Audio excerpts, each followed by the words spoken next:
Hello and welcome to iShare. In this short video clip, we give ordinary people the opportunity to tell how they go about sharing their faith. We're doing this in the hope that it might inspire you to do something similar from the ideas you see.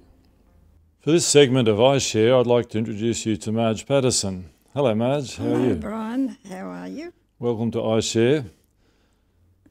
Marj became a baptised Seventh-day Adventist at the age of 38, and she's given me permission to tell you that she's now 87.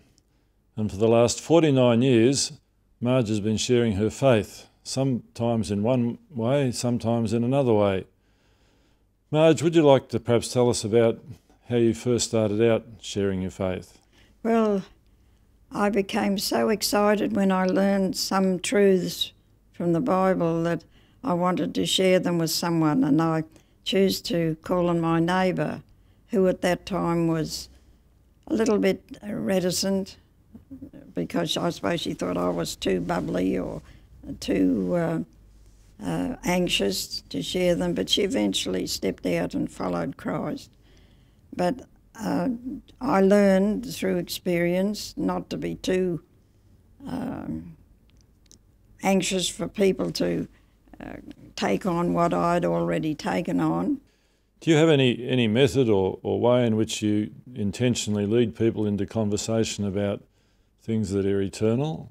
Well, for instance, if people might be complaining about the situation in the world today, yes, we can point them to, say, Matthew 24 yes, or Luke 21, and that it's already been told to us that these things can be expected. We can even share the book Noah with them, as he mentions the conditions of Noah's time before the flood. And this, in turn, can lead to a deeper conversation. You'll probably find people will converse with you freely, quite freely, on matters. Yeah.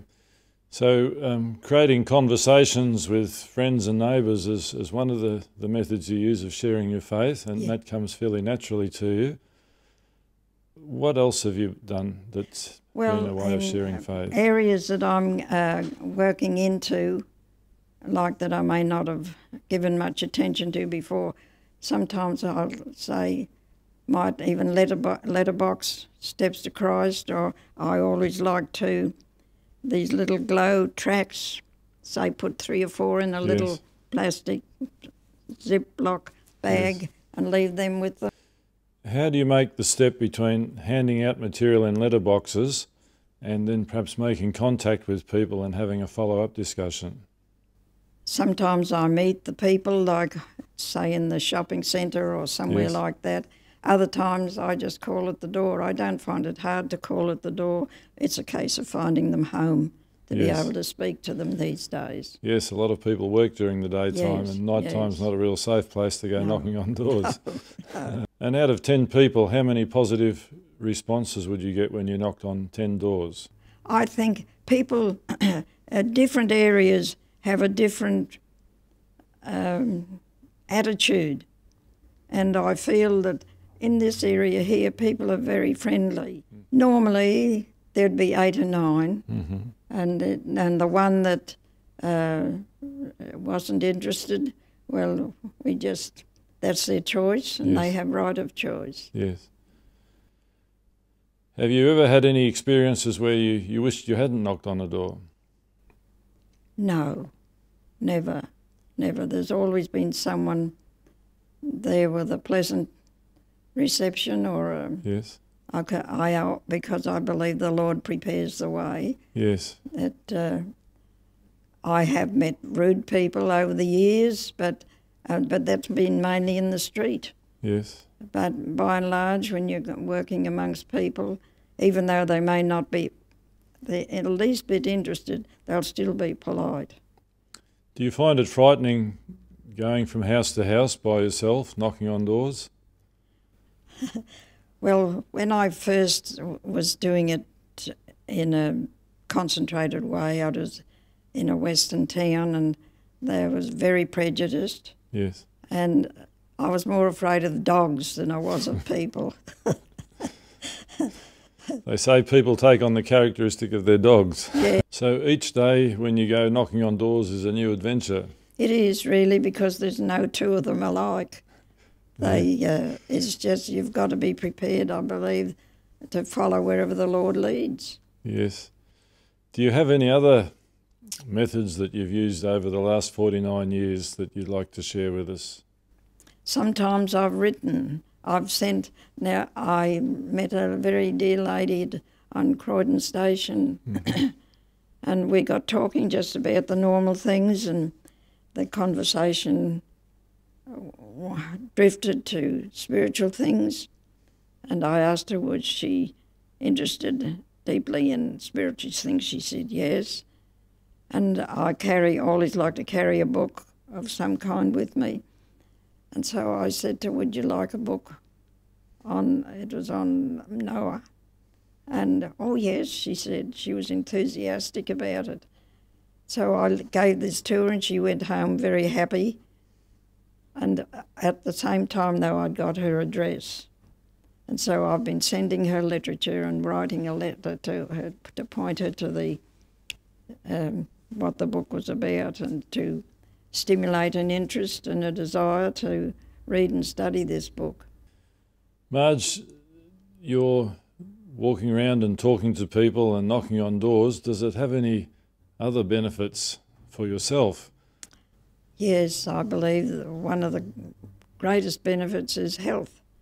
Yes. You're meeting people, you're forgetting your own aches and pains and things. I try to have such a relationship with the Lord that I don't have worries and strifes.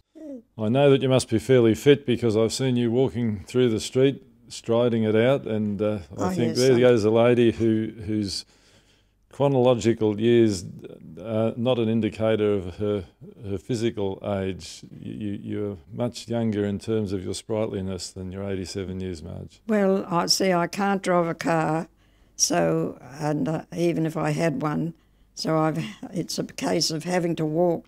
Well, I think you've probably turned the disadvantage of not being able to drive a car into an advantage for the way in which you contact people. You were telling me before that often just simply travelling on public transport provides the avenue for you to have that chat. Yes. Marj, do you have any words of advice for anyone setting out on a similar course that you've taken in terms of interfacing with people and opening up conversations and sharing your faith? I believe we should, the minute we open our eyes of a morning, we should commit our way into the Lord and have prayer and talk to him and get to know his purpose for us. Oftentimes I've gone to bed thinking I'll call on so-and-so tomorrow, and I'll wake up in the morning being impressed to call on someone else. And I spend time in his word. It's very important, as we have our breakfast, so we need our spiritual food. And then be guided by what he requires of us. I think it's important to be willing to obey him. Marj, I think probably you're not a person that keeps statistics.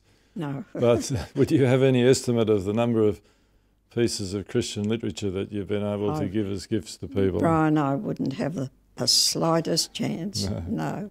Now, giving away things has a cost to it. How do you afford all the pieces of Christian literature that you give away? I was brought up to be very strict over finances. As you know, I'm a pensioner, but I live a simple life. I don't believe in too much. I don't believe in extravagance, and I don't believe in unnecessary frills in life. And I've never yet been in a situation where I've been in need. I've always had a roof over my head. I've always had enough to eat. Mm-hmm. And I think careful planning of our meals and our lives and the way we dress, I believe the Lord rewards us through providing our every need. Marj, I'm sure he will. And thank you very much for sharing your experiences. Thank you, Brian. On iShare today. Thank you, Brian. God bless, and we hope you have many more years to give out literature. And I hope to be live when the Lord comes. When I'm that way, I mean, not to have gone to the grave before he comes. Yeah, I'd that's love going to see be a it tremendous experience for those who have that privilege. all. It will be, yes, yes. Thank you, Brian. God bless.